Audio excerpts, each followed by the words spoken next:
안녕하세요. 캔들피그의 이런저런 시간입니다. 제가 가끔씩 보는 유튜브 채널이 있는데요. 캐나다에 이민을 가서 대형 트럭 운전하시는 분이 운영하는 채널입니다. 영상을 보다 보면 보조석에 앉아서 잡담도 듣고 북미 대륙 풍경도 보면서 같이 드라이브하는 느낌도 주는 채널인데요. 한 번은 그분이 운전을 하고 있는데 갑자기 날씨가 천둥번개에 폭풍을 치는 날씨로 변하는 겁니다. 날씨를 보면서 지나가듯이 그분이 하는 이야기가 지금이야 우리는 왜 비가 오고 번개가 치는지도 알고 일기예보도 있고 하니까 그냥 날씨가 안 좋구나 정도 생각하지, 그런 거 모르던 옛날 사람들은 하늘이 얼마나 큰 두려움의 대상이었겠냐 생각을 해보면 그 사람들이 왜 하늘을 신처럼 떠받들고 그랬는지 이해가 간다, 그런 이야기를 했는데요. 정확한 워딩은 기억이 안 나지만 옛날 사람들한테 하늘은 단비를 내려주기도 하고 또는 태풍을 몰아치기도 하는 절대적인 존재라 숭배의 대상이 될 수밖에 없었겠죠.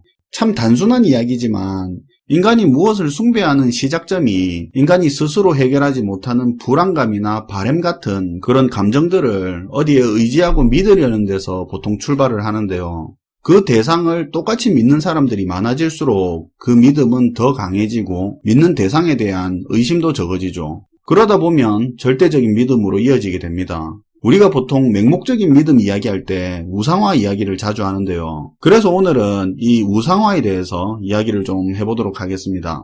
우리가 우상화의 대상을 이야기하면 흔히 아이돌이나 정치인, 종교 지도자 같은 사람들을 많이 이야기하는데 우상이라는 건 그냥 인형을 말하는 겁니다. 한자 그대로 풀어보면 허수아비 형상을 한 걸 보고 우상이라고 하는데요. 그런데 이 우상은 일반적인 인형하고는 다르게 보통 눈에 보이지 않는 신의 모습을 조각상 형태로 주로 만들어서 사람들이 숭배하는 대상으로 삼기 때문에 믿음의 대상이 되는 인형이라는 게 일반 인형하고는 좀 다른 점입니다. 신의 대리인이나 분신과 같은 역할로 자리 잡은 게 우상이죠.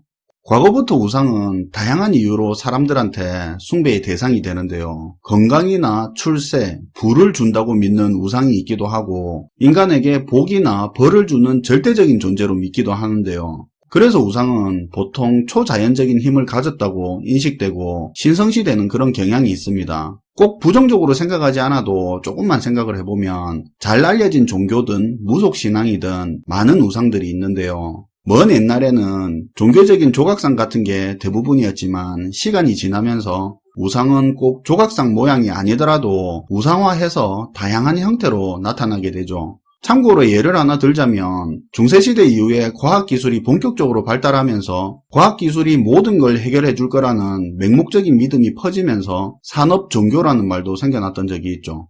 아무튼 우상이 숭배의 대상이긴 하지만 우상 자체가 무조건 나쁜 거라고는 할 수 없는데요. 현실적으로 우상이 아무것도 해줄 수 없는 허수아비 조각상일 뿐이지만 사람들에게 불안감을 줄여주고 마음의 평화를 줄 수 있는 순수한 종교적인 역할만 한다면 그게 나쁜 것만으로 볼 수는 없을 겁니다. 그런데 우상이든 우상화된 대상이든 특징을 보면 많은 사람에게 맹목적인 믿음을 받고 신성시되는 특징이 있는데요. 그 누구도 함부로 비판하거나 평가할 수는 없습니다. 그럴 수밖에 없는 게 많은 사람들이 굳게 믿고 신성시하는 걸 모독했다가는 믿는 사람들이 가만히 있지 않는 거죠. 이런 우상의 특징이 국가의 통치자인 과거 왕들 입장에서는 굉장히 매력적인 부분인데요.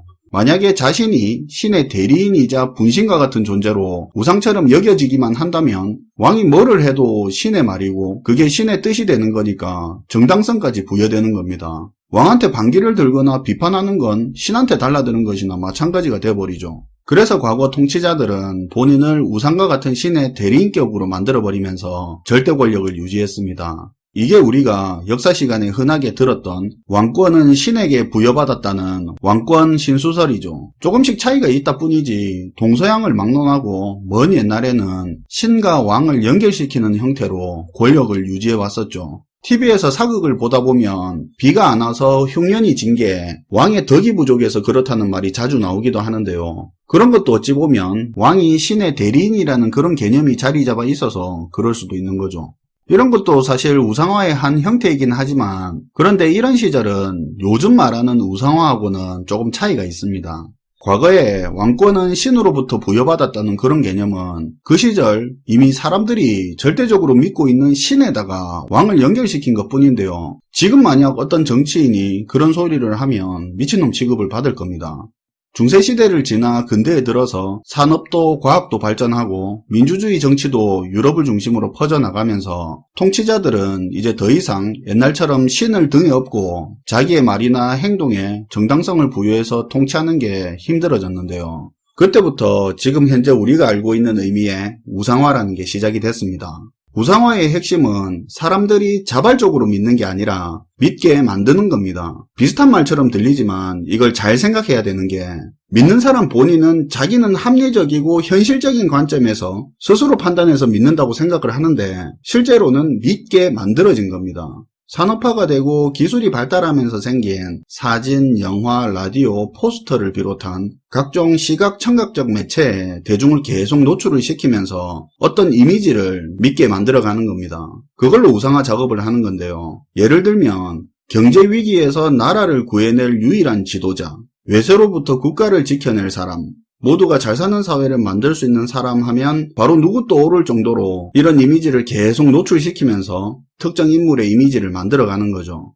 과거의 사람들이 신이 자신들의 바램이나 불안을 해결시켜준다고 생각해서 우상을 숭배했다면 지금은 자신이 처한 상황을 대변해주고 문제나 바램을 해결해줄 이미지를 가진 우상화된 개인을 숭배하게 되는 거죠. 정치적으로 특히 많이 사용되다 보니까 우상화가 정치적 종교로 표현되기도 합니다. 우상화된 정치인이 하는 말과 행동은 다 이유가 있고 현실적인 대안이고 그런 능력이 있다고 착각하고 믿게 되고 그 사람이 자신하고 한편이라고 생각을 하게 되는데요. 그리고 그 정치인을 방해하거나 비판하는 사람은 곧 자기의 적이라고도 생각을 하게 됩니다. 대표적으로 우상화 작업으로 유명한 곳이 나치 독일과 소련, 북한 같은 나라들인데 꼭 그런 나라가 아니더라도 과거를 포함해서 지금도 대부분의 나라에서 우상화 작업은 계속 일어나고 있습니다. 우상화는 정치 쪽에서 많이 이야기는 되지만 다른 분야에도 많이 일어나는데요. 특정 분야의 전문가라든가 크게 성공한 유명한 사업가, 아이돌, 특정 브랜드까지 광범위하게 다양합니다. 이렇게 이미지를 만들어내서 다양한 분야에서 우상화를 시키는 건 정치적으로는 권력을 가지기 위해서, 상업적으로는 수익을 목적으로 다 우상화를 시키는 건 목적이 있는 거죠. 그런데 먼 옛날에 신을 대신하는 우상이든 오늘날의 이미지로 우상화된 인물이든 결과적으로 보면 맹목적인 믿음과 우상이 신성시되는 특징은 똑같이 나타나는데요. 비판하고 평가하지 못하는 성역이 돼버리는 거죠. 그게 우상화의 가장 큰 문제가 되는 겁니다. 특히 권력을 가진 정치인이 우상화가 돼서 맹목적인 믿음과 성역이 돼버리면 견제가 불가능해지는데요. 역사가 말해주듯이 독재로 흘러가거나 권력형 비리로 이어지는 경우가 허다하기 때문에 더 위험한 거죠. 보통 우상화가 잘 된 인물이나 대상한테는 속된 말로 빠라고 불리는 팬층이 있는데요. 연예계나 상업 쪽이야 어느 정도 이해를 하지만 정치계의 빠 문화도 굉장히 빠른 속도로 확산이 되고 있습니다. 좌파 우파 할 거 없고 국내 국외 할 것 없더라고요. 정치계의 빠 문화는 빠가 아닌 사람들의 삶까지 피해를 줄 수 있기 때문에 특히 빠가 존재하는 정치인은 한 번 더 생각하고 바라볼 수 있어야 될 것 같습니다.